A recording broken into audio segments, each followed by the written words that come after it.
Alright, in this video, I'm going to talk about something a little bit confusing and difficult and maybe a little bit scary. We're going to talk about how to read a poem, right? So, people have this idea in their head that when it comes to reading a poem, people wear like funny hats, they get up on stage, there's a spotlight on them, they're in the dark, they say something really profound, and at the end, everybody snaps. That might happen somewhere, but that's not how most poetry goes. In fact, it doesn't really matter what other people do, right? That's one of the great things about poetry is, and many poets really respect this idea, it's really about the reader kind of figuring out what they think it means. Not that there is a correct answer out there. There's what the author intends or whatever, something like that.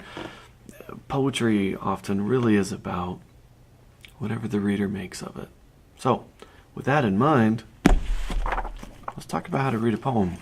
So, there's a couple different parts of this. One is, how do you actually say it out loud? How do you understand it?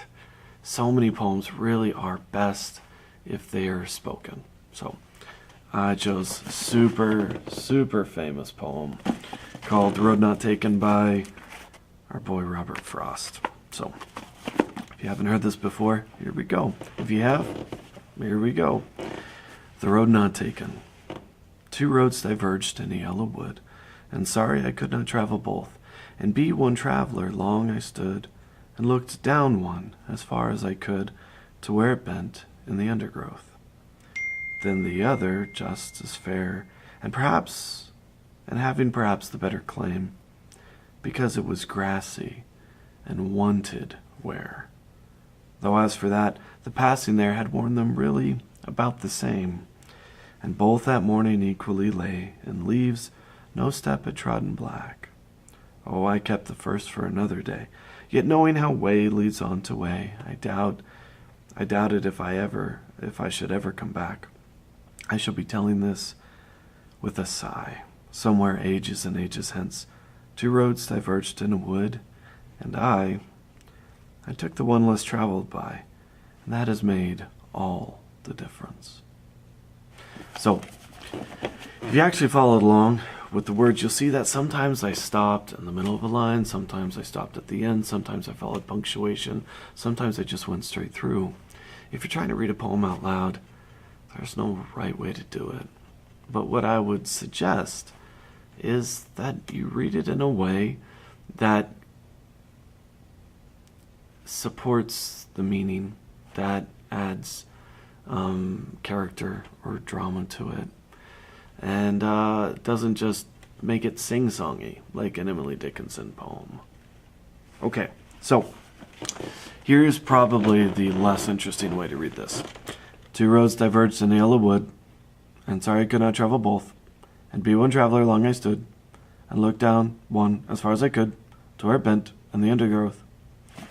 Okay, obviously I was messing with my voice, but you don't have to stop at the end of the line. In fact, you look at the punctuation, there's not always a comma or a period or a semicolon at the end, or a dash.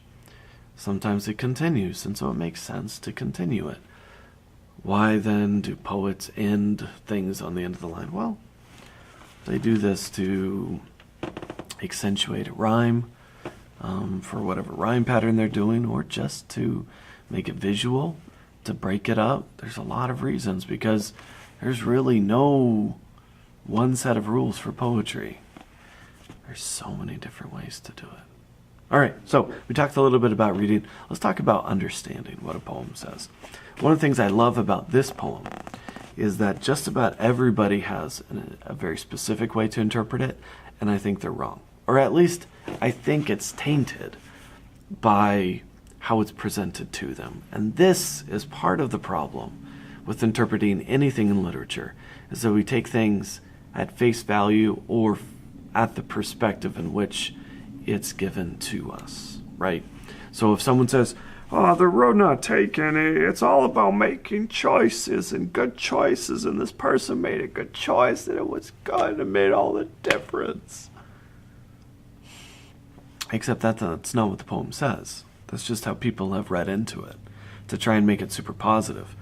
The poem isn't positive, it's neutral on the topic. It says, all right, so I was walking in the woods, right?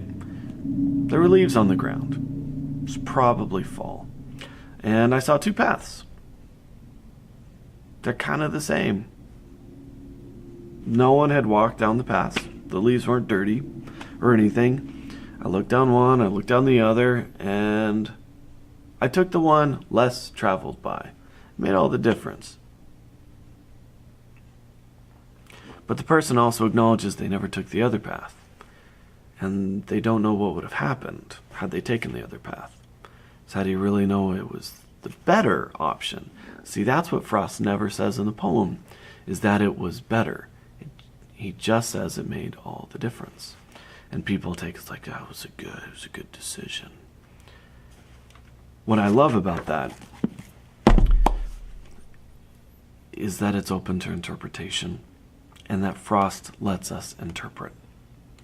So you, as a reader, you need to feel empowered to read a poem the way that you want to, without the fear that you're going to read it wrong. The important thing is you dig into it, you don't take it at face value, you try to figure out something, and maybe you keep your mind open to what other people think too. That makes poetry good. That makes it interesting. That makes it adaptive to the reader, which is you. So I hope this video helped. We talked a little bit about our boy Robert Frost's poem.